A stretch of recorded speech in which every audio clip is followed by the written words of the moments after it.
붉은 뿔 도깨비를 길들인 처녀, 마을에 숨겨진 기적 같은 사랑, 해만 지면 온 마을을 공포에 떨게 만든 붉은 뿔 도깨비. 그 누구도 감히 산에 오르지 못하고 숨죽여 지내던 어느 날 겁없는 한 처녀가 홀로 도깨비의 소굴로 향합니다. 모두가 미쳤다 손가락질했지만 처녀는 마침내 도깨비의 누구에게도 말 못할 비밀과 마주하게 되는데 공포의 그림자, 붉은 뿔 도깨비. 조선 팔도의 수많은 고을 중에서도 유독 깊은 산세에 둘러싸여 마치 세상과 단절된 듯한 작은 마을이 있었습니다. 산이 병풍처럼 마을을 감싸고 있어 풍경은 더할 나위 없이 아름다웠지만 해가 서쪽 능선 너머로 그 모습을 감추기 시작하면 이 평화는 거대한 공포의 그림자 아래 잠식당하고 말았습니다. 땅거미가 내려앉기 시작하면 마을의 모든 생기는 거짓말처럼 잦아들었습니다. 어른아이 할 것 없이 서둘러 집으로 돌아와 육중한 빗장을 걸어 잠갔고 혹여 갓난아이라도 울음을 터뜨릴 새라 어머니는 아이의 입을 막고 가슴을 졸여야만 했습니다. 이 고요하고 평화로운 마을을 이토록 질식할 듯한 공포로 몰아넣은 것은 바로 마을 뒤편의 검은 그림자처럼 웅크리고 있는 거대한 먹산 때문이었습니다. 숲이 워낙 깊고 나무들이 빽빽하게 들어차 있어 한낮에도 햇빛이 땅에 닿지 못하고 늘 어두컴컴했기에 붙여진 이름이었지요. 대대로 마을 사람들에게 풍성한 땔감과 산나물을 내어주던 고마운 산이 언제부턴가 죽음의 산, 금기의 땅으로 변해버렸습니다. 그 산 깊은 곳에 이마 한가운데 붉은 뿔이 달린 무시무시한 도깨비가 살기 시작했다는 소문이 돌면서부터였습니다. 처음 마을 사람들은 그 소문을 코웃음 쳤습니다. 늙은이들이 아이들 버릇 잡으려고 지어낸 이야기려니 하고 대수롭지 않게 여겼습니다. 하지만 소문은 곧 피할 수 없는 현실이 되어 마을 사람들의 일상을 파고들었습니다. 달빛마저 구름에 가려진 금은밤이면 산짐승의 울음소리와는 차원이 다른 하늘과 땅이 통째로 울리는 듯한 기이하고 구슬픈 울음소리가 음산한 바람을 타고 마을까지 내려왔습니다. 그 울음소리가 들린 다음 날 아침이면 어김없이 흉흉한 일이 벌어졌습니다. 박서방네 외양간에서 가장 튼실하던 황소가 감쪽같이 사라지고 김영감네 뒷뜰에 잘 말려두었던 옥수수 더미가 하룻밤 사이에 통째로 없어져 버렸습니다. 한 번은 객기로 가득 찬 젊은 포수가 자신의 활솜씨를 믿고 도깨비의 정체를 발견하겠다며 마을 사람들의 만류를 뿌리치고 호기롭게 산에 올랐습니다. 그러나 그는 사흘 뒤 산 아랫자락에서 실성한 사람처럼 발견되었습니다. 옷은 갈기갈기 찢겨 있었고 눈은 공포로 풀려 초점이 없었으며 그는 사람들이 알아들을 수 없는 말을 중얼거리며 부들부들 떨 뿐이었습니다. 간신히 정신을 차린 그는 산 중턱의 바위 뒤에 숨어 있다가 집채만 한 검은 그림자가 시뻘건 외눈을 번뜩이며 지나가는 것을 보았다고 그 눈과 마주치는 순간 온몸이 얼어붙어 죽는 줄 알았다고 되뇌었습니다. 그 끔찍한 사건 이후 먹사는 그 이름처럼 살아있는 모든 것을 삼켜버리는 공포의 대상이 되었습니다. 낮에 잠시 산나물을 캐러 갔던 안악들도 해가 기울기 시작하면 비명을 지르며 허둥지둥 내려왔고 아이들은 산 쪽을 쳐다보는 것만으로도 울음을 터뜨렸습니다. 마을 사람들은 이제 그저 해가 지면 문을 걸어 잠그고 붉은 뿔 도깨비가 오늘 밤은 부디 자신의 집을 그냥 지나쳐 주기만을 간절히 기도할 뿐이었습니다. 도깨비에 대한 이야기는 사람들의 입을 거치며 살이 붓고 부풀려져 이제는 감히 상상조차 할 수 없는 흉악한 괴물로 변해 있었습니다. 사람의 간을 날로 빼먹는다더라. 그 눈을 마주치면 영혼을 빼앗긴다더라 하는 끔찍한 이야기들이 더해져 공포는 실체 없는 역병처럼 마을 전체에 퍼져나갔습니다. 겁없는 처녀, 연희의 결심.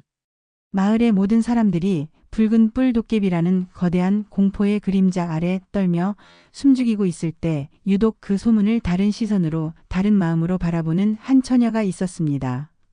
처녀의 이름은 연희였습니다.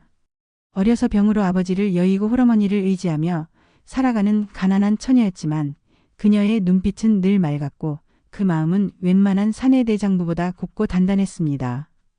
연희는 다른 마을 사람들처럼 도깨비 소문에 마냥 겁을 먹고 움츠러들기보다는 고개를 갸웃거리며 풀리지 않는 의문을 품곤 했습니다. 소문대로라면 도깨비는 그토록 흉악하고 잔인한 존재라는데 어째서 지금까지 다친 사람은 포수 아저씨 한 명뿐이고 그마저도 목숨에는 지장이 없지 않은가. 정말로 사람을 해치려 했다면 벌써 마을에 피바람이 불었을 텐데. 왜 힘없는 가축이나 곡식만 가져가는 걸까? 그리고 무엇보다 밤마다 산을 울리는 그 울음소리는 어째서 분노나 위협이 아닌 듣는 사람의 마음까지 아려오는 깊은 슬픔을 담고 있는 것일까? 연희는 사람들이 만들어낸 공포의 허상 너머에 분명 누구에게도 말하지 못할 애달픈 사연이 숨겨져 있을 것이라 믿었습니다. 그런 그녀의 남다른 생각과 용기를 시험이라도 하듯 피할 수 없는 시련이 닥쳐왔습니다. 한평생 고생만 하신 연희의 홀어머니가 그만 자리에 눕고 만 것입니다. 처음에는 그저 환절기 감기려니 했지만 어머니의 병세는 날이 갈수록 깊어져만 갔습니다.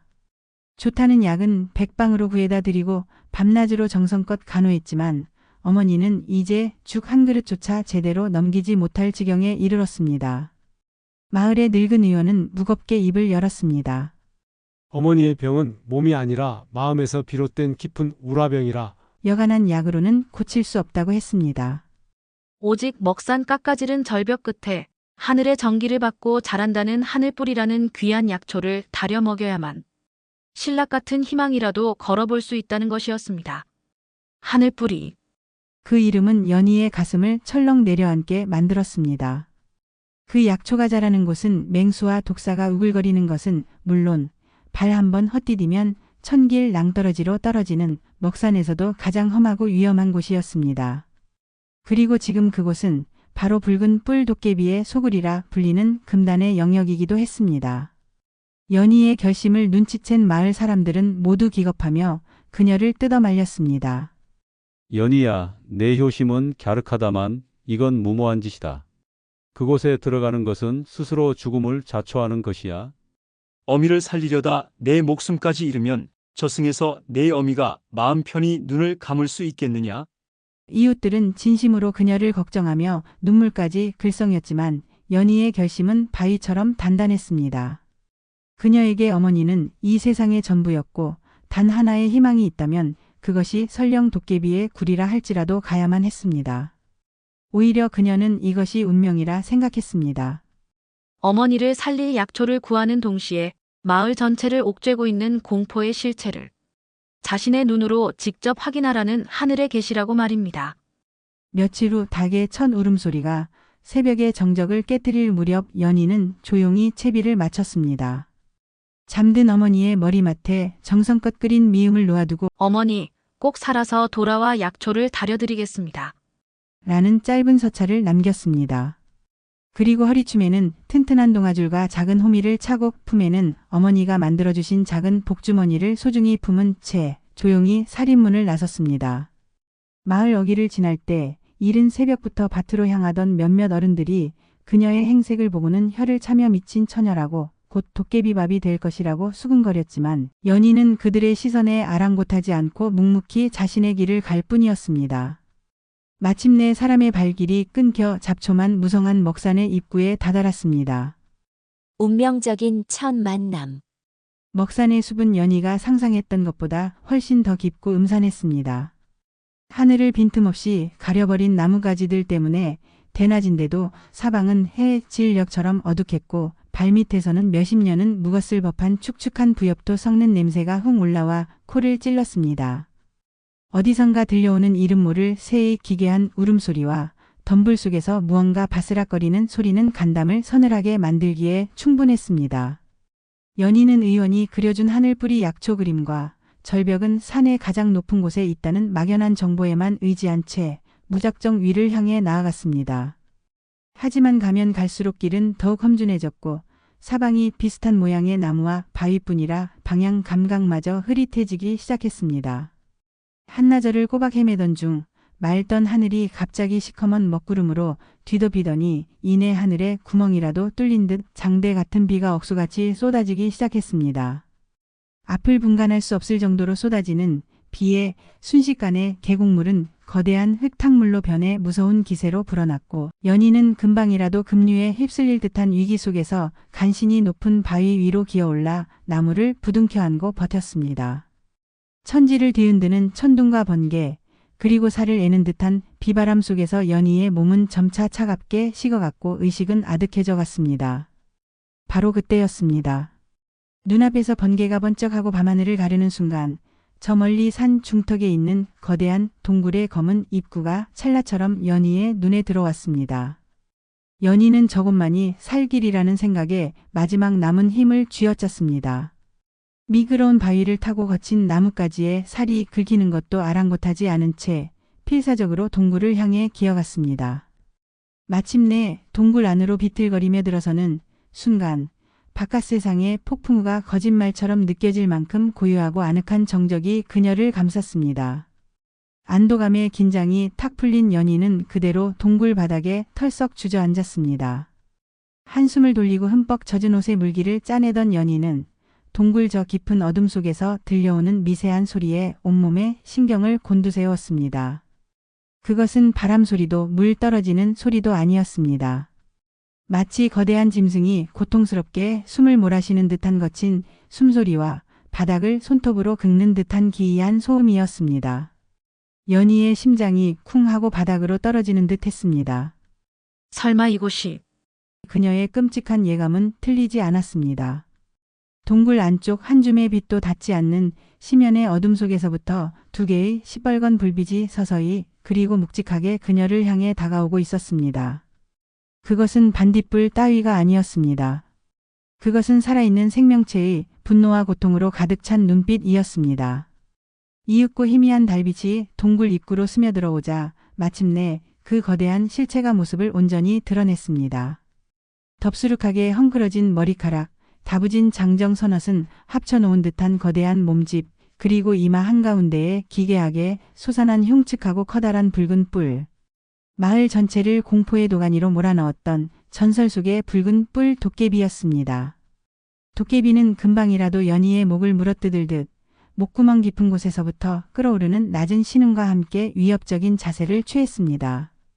보통 사람이라면 그 자리에서 비명을 지르며 혼절하거나 정신없이 도망쳤겠지만 연희는 이상하게도 마음이 차분해졌습니다. 오히려 그녀는 도망치거나 소리치는 대신 자리에서 일어나 떨리는 다리에 힘을 주고 도깨비를 똑바로 마주 보았습니다. 연희의 맑은 눈에 비친 것은 흉측하고 잔인한 괴물의 모습이 아니었습니다. 그녀가 본 것은 도저히 참을 수 없는 극한의 고통과 깊이를 알 수 없는 슬픔에 잠겨 온몸을 경련하듯 떨고 있는 세상에서 가장 외로운 존재의 모습이었습니다.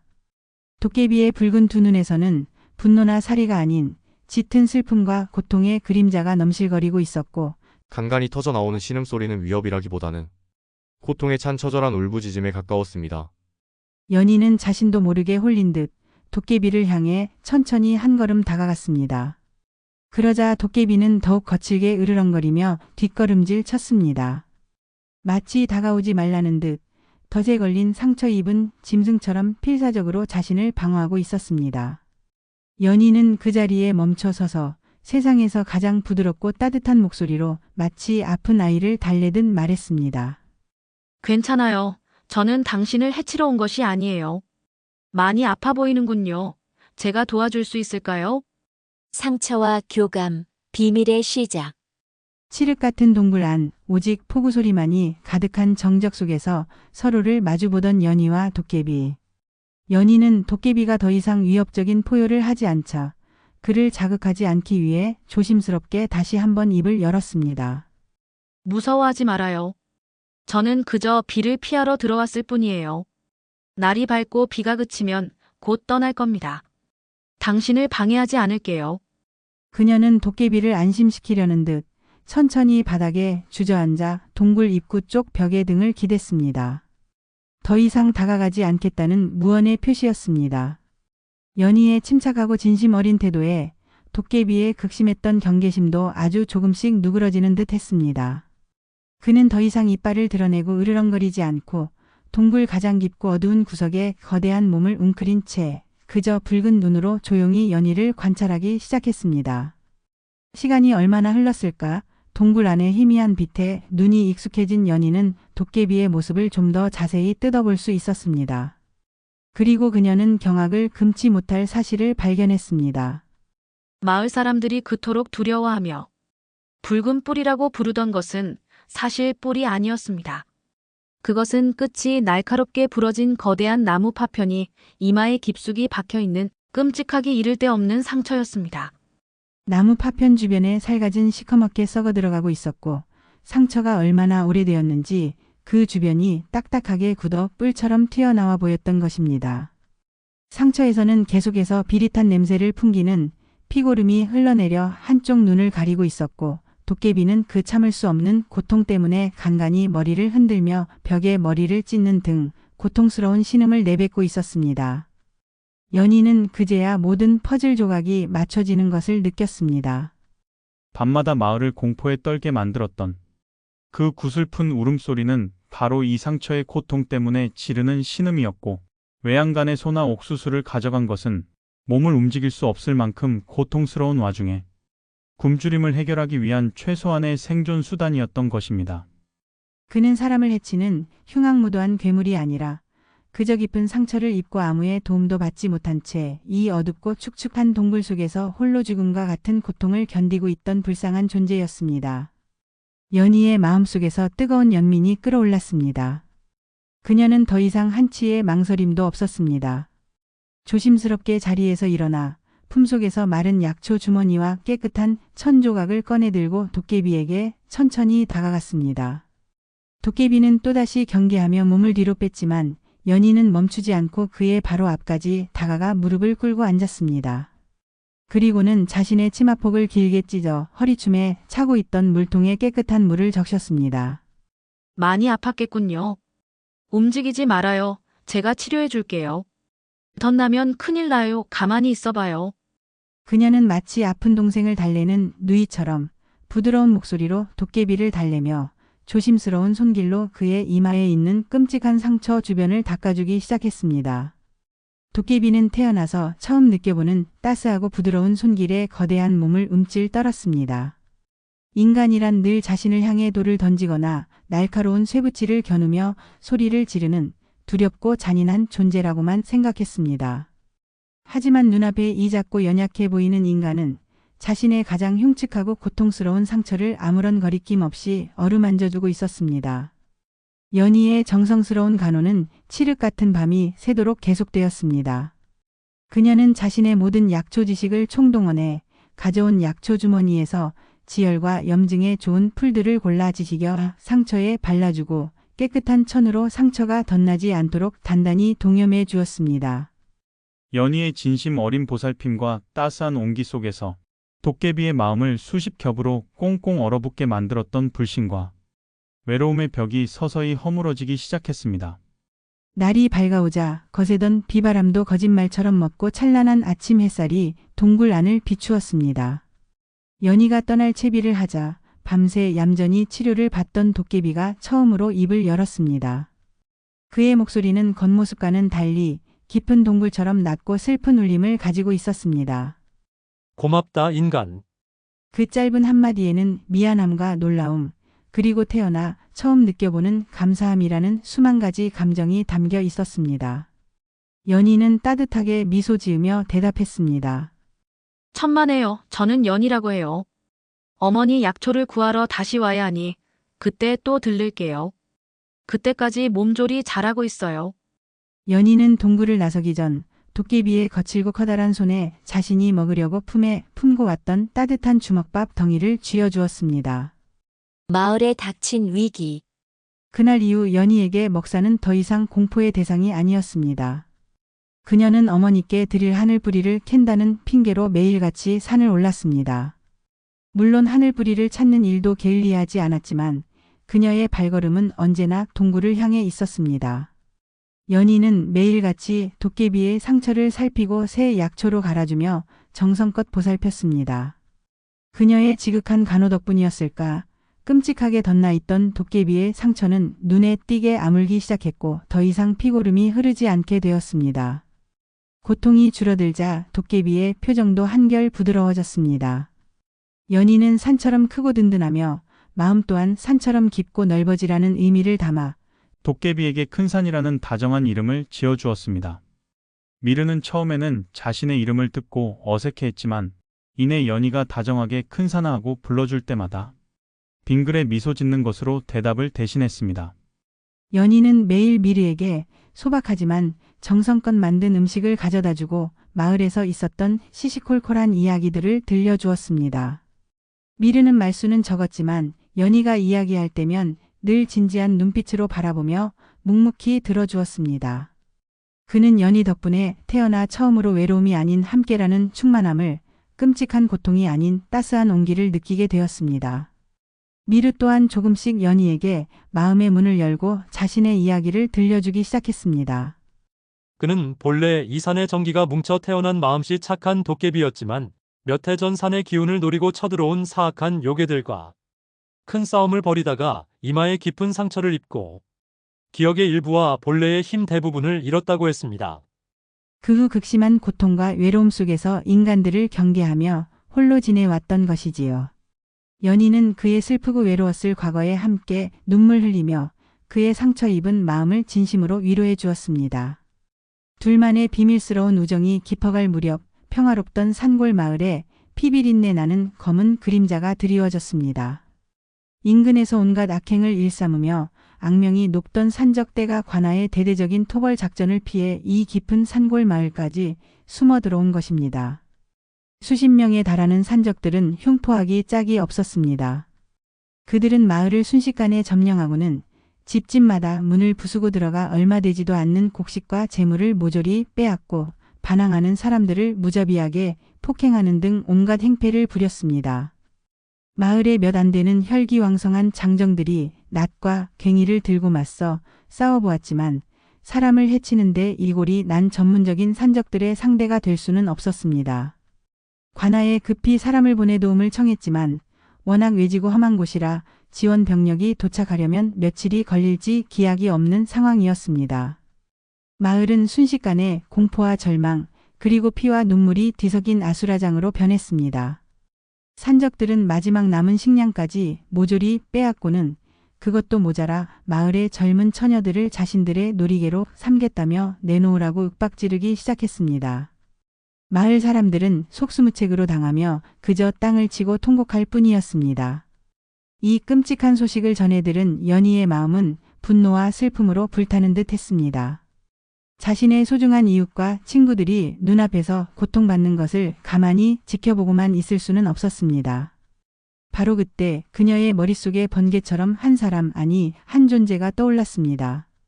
산처럼 든든하고 바위처럼 단단한 미르였습니다. 하지만 연희는 깊은 고뇌에 빠졌습니다. 인간에게 그토록 깊은 상처를 받았던 미르에게 또다시 인간들의 추악한 싸움에 끼어들어 달라고 부탁하는 것은 너무나 이기적이고 염치 없는 일이었습니다.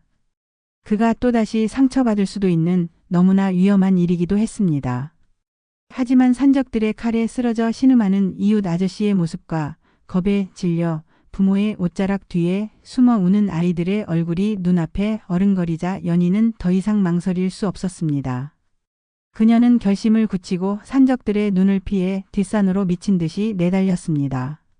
숨이 턱까지 차오른 채 동굴에 도착한 연희는 자신을 보고 평소처럼 반갑게 맞이하는 미르를 보자마자 그 앞에 무릎을 꿇고 눈물을 쏟아내며 애원했습니다. 큰사나 제발 부탁이야. 나 혼자만의 일이 아니야. 우리 마을 모든 사람들의 목숨이 달렸어. 내가 또다시 상처받을까봐 너무나 두렵지만 너 말고는 우리를 도와줄 이가 아무도 없어. 제발 우리 마을을 구해줘. 미르는 겁에 질려 덜덜 떨며 우는 연희의 모습과 그녀가 들려주는 마을의 참혹한 상황에 말없이 거대한 주먹을 불끈 쥐었습니다. 산의 수호신이 된 도깨비. 그날 밤 마을 광장에서는 산적들의 광란의 잔치가 한창이었습니다. 마을 사람들에게서 빼앗은 술과 고기를 먹고 마시며 공포에 질려 떨고 있는 부녀자들을 희롱하고 있었습니다. 마을 사람들은 굴욕과 공포에 질려 고개를 숙인 채 이 지옥 같은 시간이 제발 끝나기만을 바랄 뿐이었습니다. 바로 그때였습니다. 어디선가 땅 전체가 낮게 울리는 듯한 거대한 발소리가 들려오기 시작했습니다. 쿵, 쿵, 쿵. 단순한 발소리가 아니었습니다. 거대한 산사태가 마을을 향해 다가오는 듯한 위압적이고 무시무시한 소리였습니다. 술에 취해 있던 산적들도 이상한 낌새를 눈치채고 소란을 멈춘 채 소리가 들려오는 쪽을 바라보았습니다. 마을 여기에 짙은 어둠 속에서 집채만 한 거대한 검은 그림자가 성큼성큼 걸어 나왔습니다. 이윽고 광장의 모닥불빛 아래 드러난 그 장엄한 모습에 산적들은 물론이고 겁에 질려 있던 마을 사람들까지 모두 경악을 금치 못했습니다. 이마에는 오래된 상처 자국이 선명하게 남은 전설 속에서나 듣던 바로 그 붉은 뿔 도깨비가 그들 앞에 서 있었던 것입니다. 네 이놈들. 감히 하늘 무서운 줄 모르고 선량한 사람들을 괴롭히다니 단 한 놈도 살려두지 않겠다.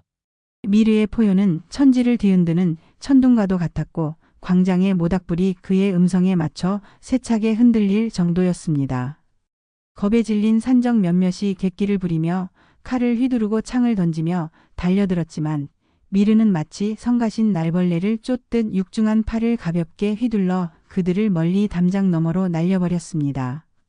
그는 분노에 차 길가에 있던 거대한 아름드리 나무를 마치 물을 뽑듯 가볍게 뿌리째 뽑아 몽둥이처럼 휘둘렀고 그의 발길질 한 번에 산적들은 추풍낙 엽처럼 쓰러져 나갔습니다.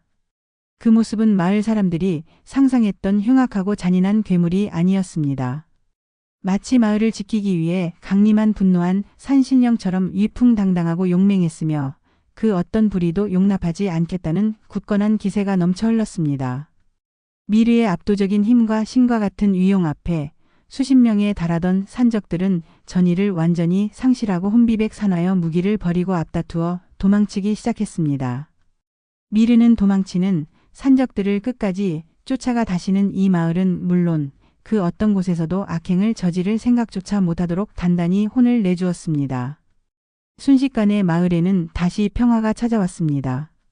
마을 사람들은 자신들을 구해준 것이 그토록 오랫동안 두려워하고 저주했던 붉은 뿔 도깨비라는 사실에 어안이 벙벙해 한동안 아무 말도 하지 못하고 그 자리에 멍하니 서 있을 뿐이었습니다. 그때 연희가 미르의 곁으로 달려가 그의 상처투성이 거대한 손을 자신의 두 손으로 꼭 잡았습니다. 그리고는 아직도 두려움과 혼란 속에서 떨고 있는 마을 사람들을 향해 온 힘을 다해 큰 소리로 외쳤습니다. 여러분, 이분은 우리를 해치는 괴물이 아닙니다. 그동안 말 못할 깊은 상처를 안고 이 깊은 산속에서 홀로 고통받아왔을 뿐이에요. 오늘 우리 모두의 목숨을 구해준 우리의 소중한 은인입니다. 연희의 용기 있고 진심 어린 외침에 마을 사람들은 하나둘씩 고개를 들고 미르를 제대로 바라보기 시작했습니다. 두려움과 편견이라는 장막에 가려 보이지 않았던 그의 슬픈 눈과 마을을 지키기 위해 기꺼이 자신을 내던진 용맹한 모습을 비로소 보게 된 것입니다.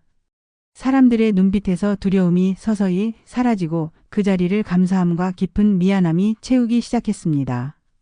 마을의 가장 연장자인 촌장 어른이 지팡이를 짚고 앞으로 나서 미르를 향해 허리를 깊이 숙여 큰 절을 올렸습니다. 저희의 눈이 어둡고 마음이 어리석어 당신의 깊은 고통을 헤아리지 못했습니다. 부디 저희의 무례와 무지를 용서하시고 앞으로 저희 마을의 든든한 수호신이 되어주시길 간청드립니다. 촌장의 말이 끝나자 모든 마을 사람들이 남녀노소 할 것 없이 일제히 미르를 향해 땅에 엎드려 절을 올렸습니다. 태어나서 처음으로 받아보는 진심 어린 감사와 존경에 미르의 붉은 눈에서 뜨거운 눈물 한 방울이 굵게 흘러내렸습니다. 그 눈물은 수년간 그를 괴롭혔던 외로움과 슬픔, 그리고 인간에 대한 불신의 상처를 깨끗이 씻어내리는 듯 했습니다.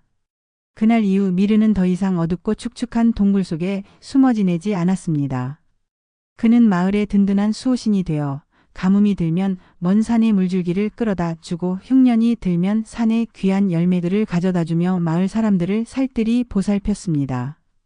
아이들은 더 이상 그를 무서워하지 않고 그의 커다란 무릎에 올라앉아 재롱을 부리는 가장 좋은 친구가 되었습니다. 연희와 미르의 아름다운 우정은 더욱 깊어졌고 그들의 이야기는 마을의 가장 소중한 전설이 되어 대대손손 이어졌습니다. 재미있게 들으셨나요? 모두가 두려워하던 존재의 아픔을 알아보고 따뜻한 마음으로 다가간 처녀 연희의 용기가 마을 전체를 구하는 기적을 만들어냈습니다. 우리가 가진 편견과 두려움이 어쩌면 소중한 진실을 가리고 있는 것은 아닐까요? 겉모습 너머의 마음을 볼 수 있는 지혜에 대해 다시 한번 생각하게 됩니다. 오늘 이야기가 마음에 드셨다면 구독과 좋아요, 알림 설정 부탁드립니다. 여러분의 따뜻한 응원이 저희에게는 큰 힘이 됩니다.